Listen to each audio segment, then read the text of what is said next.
the law, stuff. Why is it so difficult? Why are there so many rules for different states? Why have they made it so impossible? In some places you can vote while you're in prison. Some places you can never vote if you've ever been incarcerated. Some places you can early vote. Some places you can never early vote. Some places you can vote no matter what your party affiliation is, which makes sense. That shouldn't matter whether I'm a Democrat, independent, or a Republican. I should be able to vote in every primary. Some places you can, some places. Why do you think it's so chaotic? Well, I do think that there have been numerous efforts to make it harder for people to vote, particularly Black Americans. There's, been a tremendous effort to overcome the prison disenfranchisement, for example, in Florida, heroic efforts to restore people's voting rights, which quite frankly never should have been taken away. No one should lose their right to vote just because they commit a crime and then do their sentence and get out. No one should be barred in that way. But even in Florida, where there was this tremendous grassroots effort to restore people's fundamental right to vote, then the Ron DeSantis administration sought to stop that and sought to try to chill people from voting and engaged in a series of prosecutions or threats that were really flimsy. So this is the pattern of American history, is that there are people, powerful people, and often, I see it in white dominated legislatures, to make it harder for Black Americans to vote in particular, or any people of color.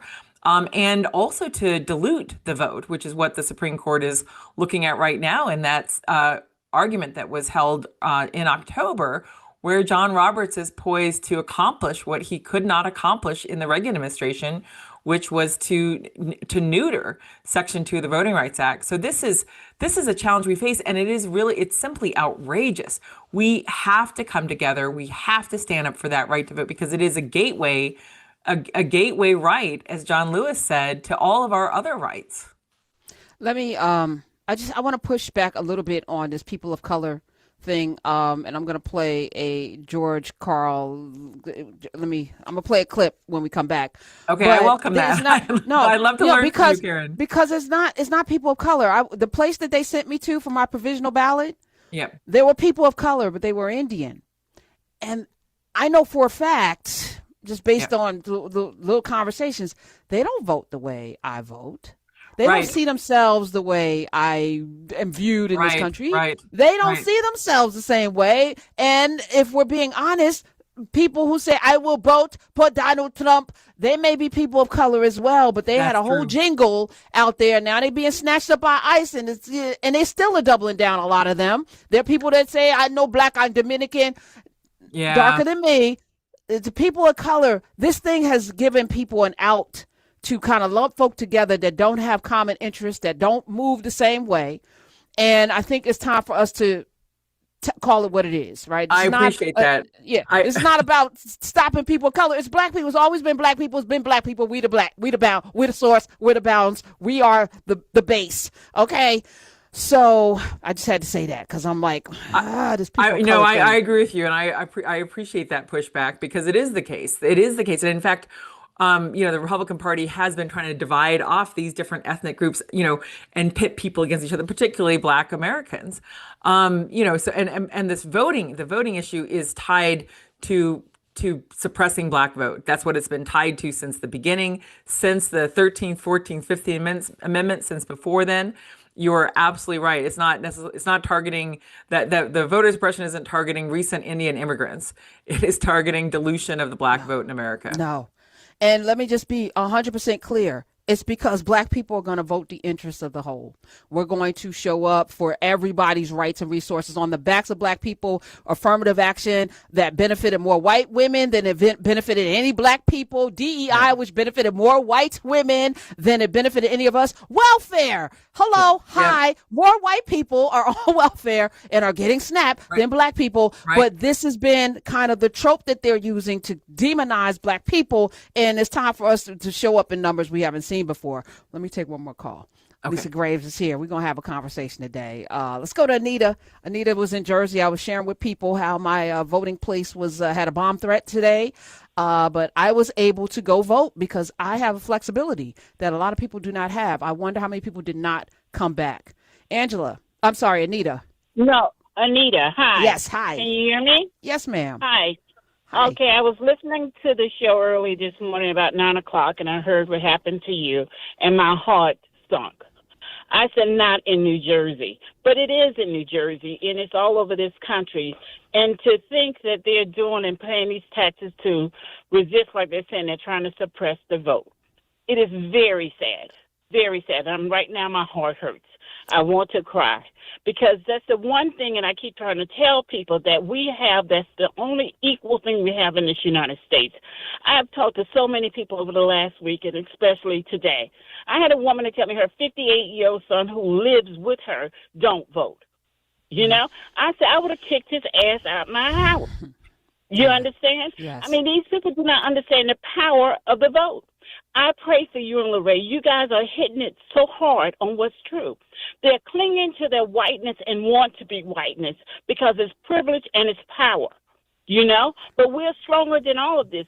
But I pray for you. I pray for Lorraine, and you're hitting it. They have crushed us with this religious stuff, and I'm spiritual. But when I heard what happened to you today, and I've been hearing it here in New Jersey, I live in Plainfield, and I text, I don't know, over 100 people today, please go vote. Call family, call friends, because that's what they want us to do. Yes. You know, and I thought I was safe here living in this blue state. I have relatives in red states, and I said I would never move to a red state. But these people now saying, "Oh, it's the taxes. It's the taxes." Yeah, it's not. And here's the other thing, Anita. And we have to go to break. It's the adjacency to whiteness has not benefited these people because in these places that are heavily MAGA, they're last in economics. They don't make enough money. Their teeth are falling out. Their health care is poor. They are last in education. It has not benefited them. Not at all. Not even a little bit. You take the bottom states in our union. When you think about states like Jersey, Connecticut, New York, California, they send more money. They're the welfare providers for these states that vote against all of our common interests. And God forbid you are somebody who's black and has the audacity to sit your ass home or worse, cast a vote for this. Are you serious right now? Y'all, come on. We can do better, though. And I'm happy because 92% of the people who voted, who were black, women, voted for our common interests, and nearly 80% of black men who voted over more than any other demographic in this country. So we got it. We're not stupid. And if everybody listened to us, the world would be a better place. That's all I'm going to say. Lisa, you going to stick around? I'm sticking around. I would say people listening to you, the world will be a better place, Karen. That is for sure. Listen, I'm not right all of the time. Nobody is. But damn it, I'm centering us. Yes. I'm centering humanity. I'm voting against my own pockets and interests sometimes because it matters. It matters. This is no longer politics, y'all. This is not politics that we're voting for right now. This is something else. These waters are strange, as we just talked about Dick Cheney. Even Dick Cheney was on something different. It was pure power with Dick Cheney. This is something different. This is something different. Lisa, well, maybe not different. Maybe this is foundational. Maybe this is the way it started. Maybe that's history rhymes. Maybe it's the holes of the ships again. Maybe it's something very familiar. We're going to talk about it, though. Lisa Graves is here, former Deputy Assistant Attorney General in the Office of Legal Policy at the Department of Justice. Her new book is Without Precedent. We're going to talk more about the legal apparatus. Is apparatus a Latin word? I believe so. All right, then it is apparatus. Okay, we'll be right back.